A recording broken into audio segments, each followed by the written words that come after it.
രാത്രിയിൽ ടെറസിൽ നിന്ന് ഭാര്യ ഫോൺ വിളിക്കുമ്പോഴാണ് ഭർത്താവ് കടന്നു വന്നത്. പെട്ടെന്ന് ഫോൺ കട്ട് ചെയ്ത ഭാര്യയോട് ക്ഷുഭിതനായ ഭർത്താവ് ചോദിച്ചു, ആരോടാണ് നീ പാതിരാത്രിയിൽ കുശലം പറയുന്നത്?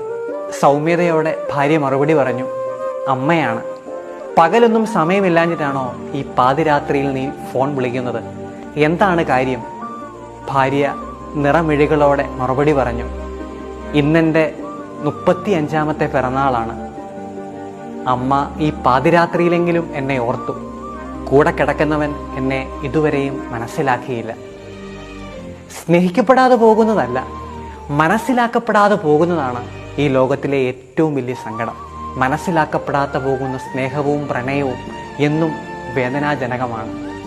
ദൈവത്തിൻ്റെ വചനം നമ്മെ ഓർമ്മിപ്പിക്കുന്നു, പ്രഭാതമാകുന്നത് വരെ നമുക്ക് കൊതി തീരെ സ്നേഹം നുകരാം, നമുക്ക് സ്നേഹത്തിൽ ആറാടാം.